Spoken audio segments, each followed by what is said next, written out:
Hello, everyone. I'm Kattni, and here's the most important thing you need to know about me. I am tolerated by a cat and 3 kittens who continue to let me live with them. In 2017, I started a 6-year career as, among other things, an open source community leader. The community I built over that time was safe, welcoming, supportive, and inclusive. We had a thorough and evolving code of conduct that we strictly enforced. We actively ensured new folks were welcomed and encouraged appropriate behavior. We highlighted those who embodied our values by promoting them to official roles. Throughout the years, we continuously received feedback that people's experiences were significantly more positive than what they were used to. While this was excellent, it was deeply disappointing that the experience wasn't more common. Today, I want to talk to you about the underlying problems with online communities and how bringing about change within the system begins with you. There is a serious problem with online communities, and open source is unfortunately no exception. The issue is pervasive antagonistic behavior, mistreatment, and abuse. Online harassment is now commonplace, and it's more widespread than you might realize. 56% of adults in the US report having experienced some form of harassment on the internet. This 2024 survey split harassment into less severe forms, including offensive name-calling, purposeful embarrassment, and more severe forms, including physical threats, stalking, doxing, swatting, and sustained or sexual harassment. 41% of the adults surveyed reported being the target of at least one of the more severe forms of abuse. While harassment can happen to anyone, it disproportionately affects marginalized and underrepresented people. This group reports being harassed more for their identity, which can range from race or ethnicity, to physical appearance, disability, gender identity, or sexual orientation. The research indicates that the severity and intensity of harassment is increasing. More than ever, it's critically important to focus on building safe, inclusive communities. The broader topic of safety and inclusion is a bigger one than I can actually do justice today, but I want to acknowledge that you cannot separate it from the conversation about harassment in online spaces. 91% of Americans say that people being harassed or bullied online is a problem. That's nearly everyone, but it continues. Why does it continue? Some people are comfortable being horrible on the internet. They distance themselves from the target being another person, or they use the ability to remain anonymous to avoid facing consequences. Many people are resigned to people being terrible and feel that the continuation is inevitable. This can feel like trying to even change things is pointless to even initiate in the first place. In general, people don't prioritize things that don't affect them directly, especially powerful people. They're not the victims of harassment and abuse. When people see someone being treated badly, it can be perceived as tacit permission to do the same. Some may believe this is just how it is and choose to tolerate or engage in these behaviors. Too often, harmful behaviors are ignored or, even worse, encouraged. The apathetic approach of ignoring harassment allows communities to fester and degrade over time, while active encouragement guarantees that they will deteriorate quickly.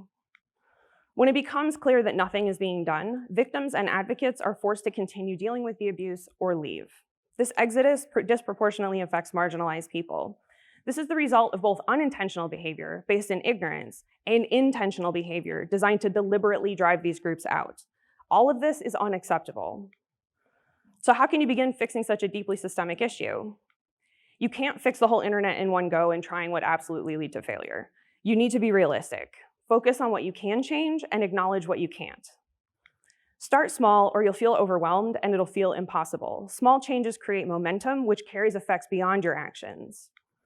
Begin within the spaces that you occupy by engaging in purposeful actions. Making important changes within a community results in change far beyond. When leaders behave appropriately, communities follow. When community members behave appropriately, other members and even leaders follow. Break the pattern and be a role model and the better person that you want to see. Representation and diversity are core to this effort. You need to consider who's absent from a community. If community leaders are saying, we talk to everyone in the community and there's no problem, you should ask, who should be a part of this conversation and isn't here? And to truly bring about change, you then need to ask, how do we get them here? Part of what makes this such a deeply systemic issue is an existing infrastructure of harmful beliefs and values designed to persecute marginalized and underrepresented groups. By challenging this infrastructure within every community, you encourage a space that prioritizes the people within it. Now you have some concept of where to begin. However, for real change to happen, you need concrete practical actions, which leads to the question, what can you actually do? I will cover multiple categories today, each with specific actions.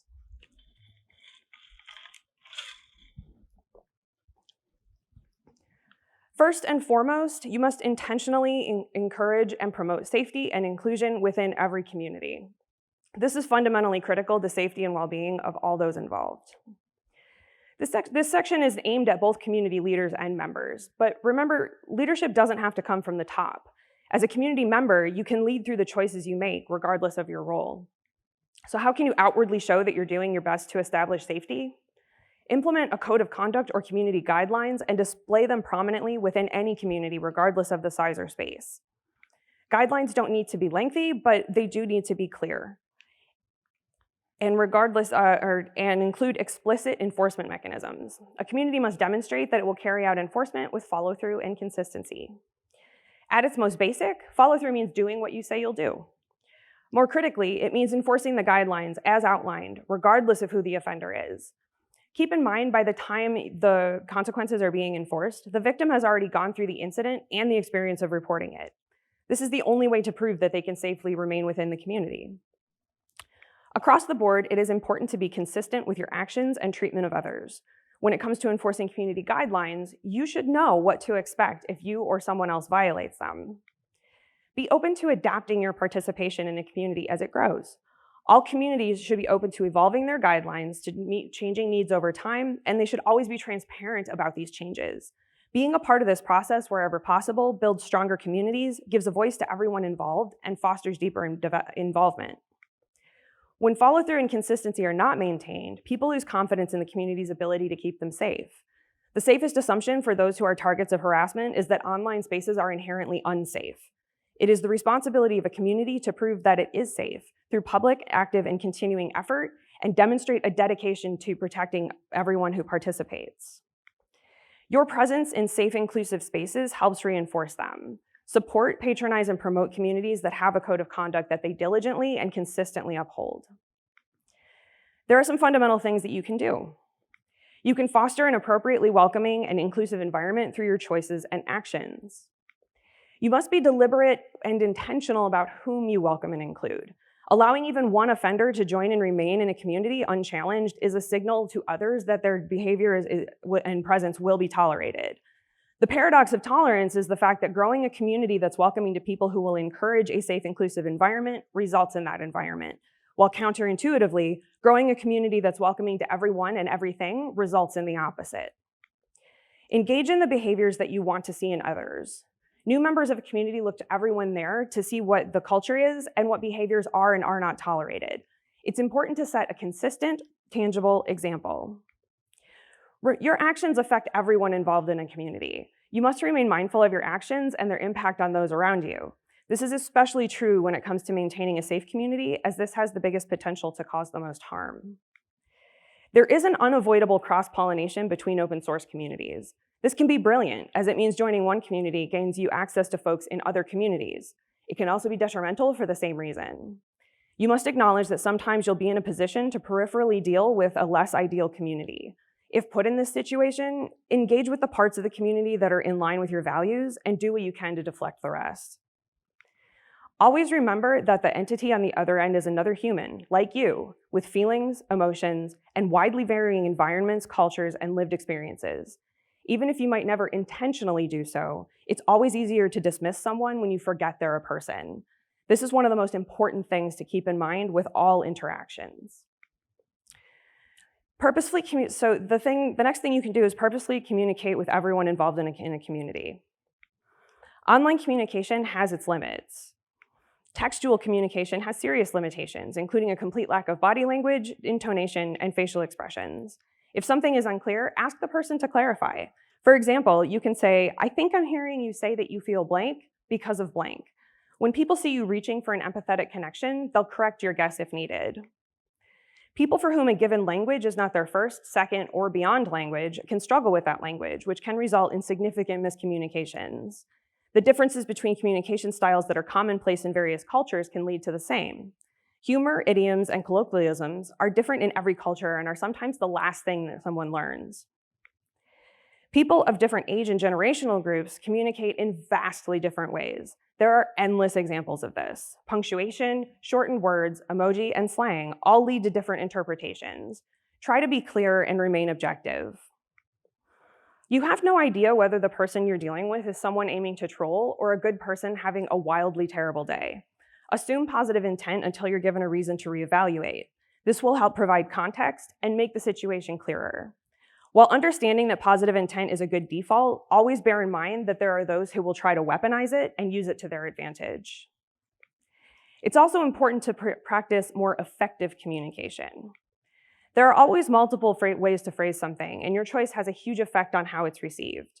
To ensure understanding across various barriers, it's important to be direct and unambiguous. This doesn't mean limiting what you say, but it does mean considering how you're saying it. There is often an immediate reaction to communication. Written communication provides you with more time to think about how to reply. Thoughtful responses can mean the difference between escalating a situation or diffusing it.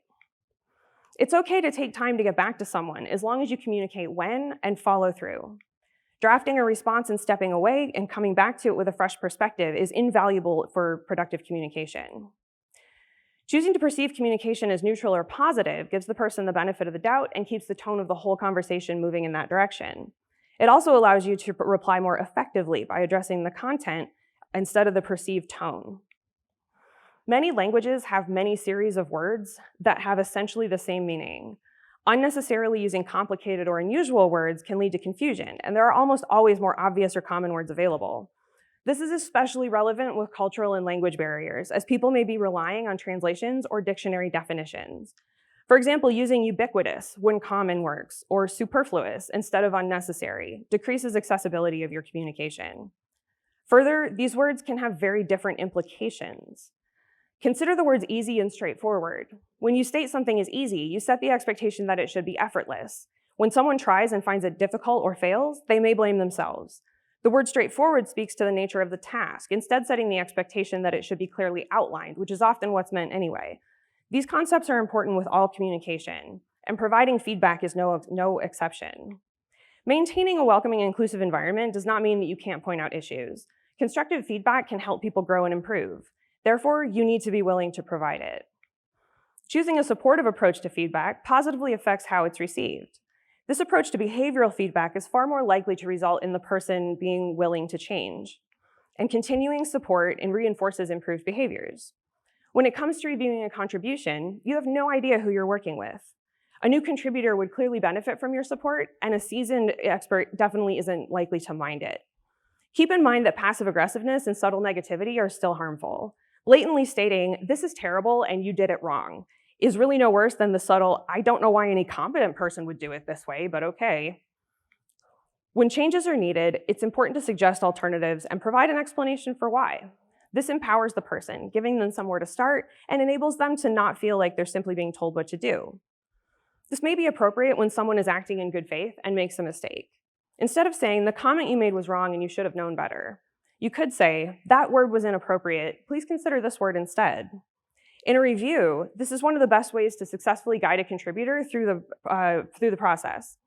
Consider the difference between saying, "This code is wrong and it should have been done differently," or saying, "I have a suggestion for line 34 that would shorten up your code." In both cases, the second one isn't only clearer and more productive, it better helps them accomplish your expectations and increases the likelihood of feedback being implemented successfully. You should always respect people's time and effort, especially when they're volunteering. Participating in a community in any way takes time and energy, and acknowledgement goes a long way.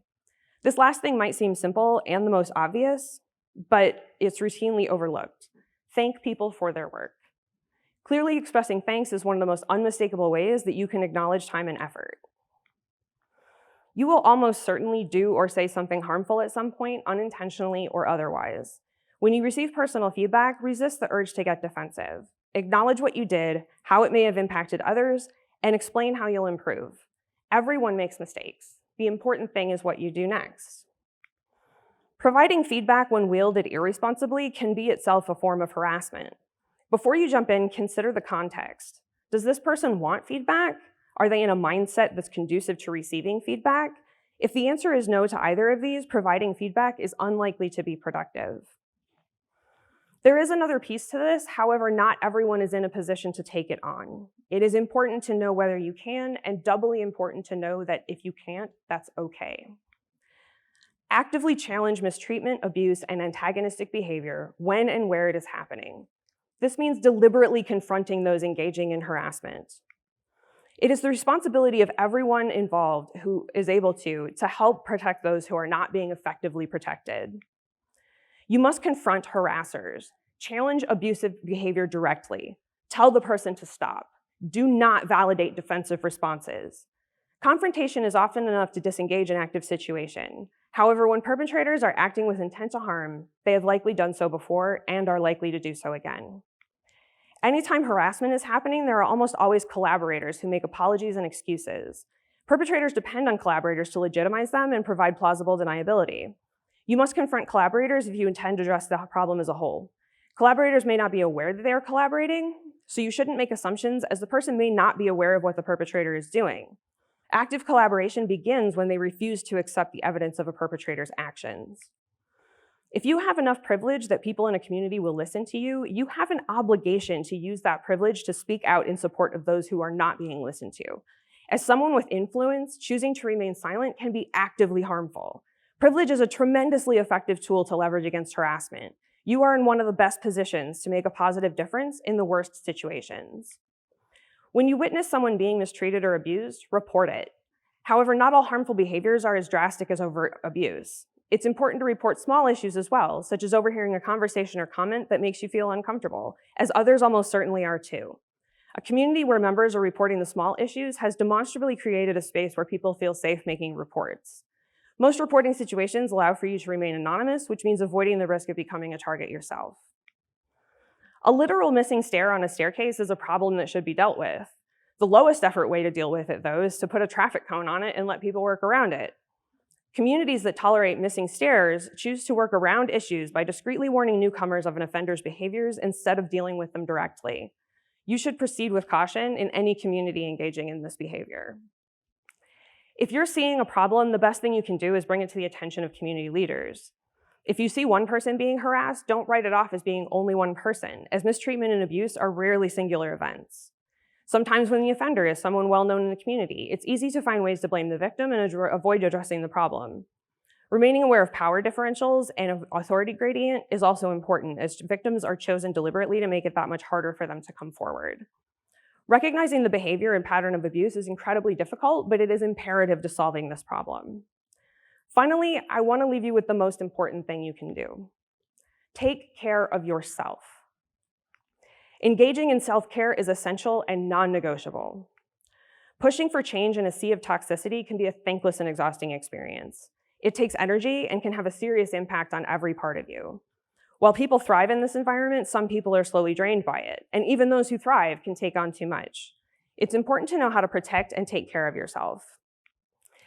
Tracking your mental health status is really important. It is changing constantly in response to both internal and external factors. You must check in with yourself regularly.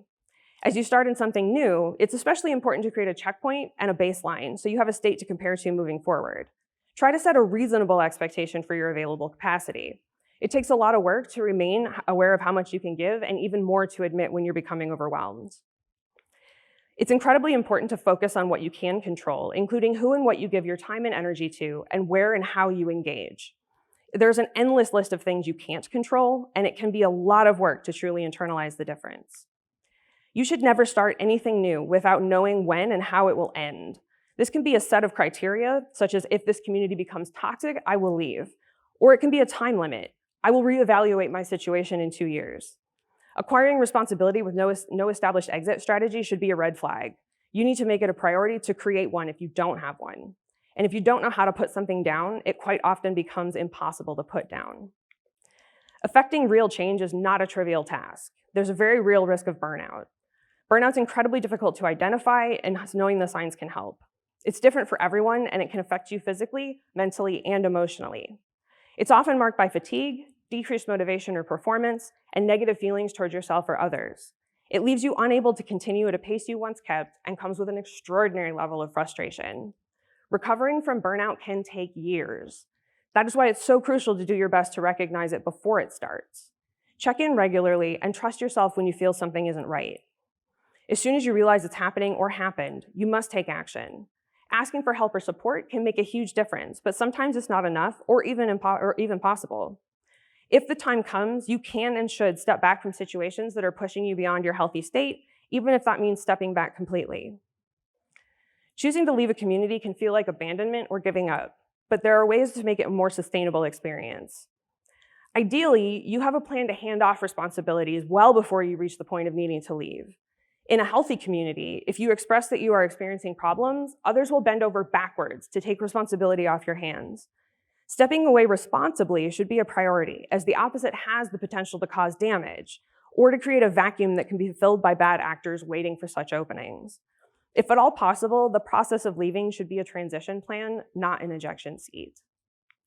Always remember, every action, negative or positive, has an impact, and you can influence the impact you have and the enduring effects on the communities in which you participate. I want to leave you with the key takeaways from what I covered today. Put bluntly, building safe, inclusive communities saves lives. It's not optional. Your presence in these communities helps reinforce them. Online harassment results in real quantifiable harm. Challenging harassment helps improve the overall experience for everyone involved. Purposefully communicating is critical to building trust and confidence in you and with those that you interact with. You cannot continue to put yourself or your energy into anything if you have neither left to give. Actively working towards these actions can bring about these outcomes. Supporting someone who's experiencing harassment can lead to the difference between them being able to survive and escape the abuse or experiencing permanent harm. Safe, inclusive communities naturally lead to people wanting to be a part of them long term. Exposure to a diverse variety of people who are in a space for the same reason you are can lead to quality connections. People thrive in a space where they can safely be their authentic selves. When people feel safe, they are more willing to provide honest feedback. And the more resilient you are, the more able you are to take care of yourself and still work towards these goals. All of this leads to change on a bigger scale. It sets an expectation for how online communities can and should be. And this fundamental shift in perspective and outlook is the biggest key to bringing about lasting change. Things will not change overnight. This is a long-term endeavor. It never stops, it's never over, and it's never done. It can't ever be done. But we have to start somewhere. You can be the source of change. It begins with you. Walt Whitman wrote a poem that begins by asking about the point of existing amidst so much struggle and sadness and ends with his answer. That you are here, that life exists and identity, that the powerful play goes on, and you may contribute a verse. What will be your verse? Thank you.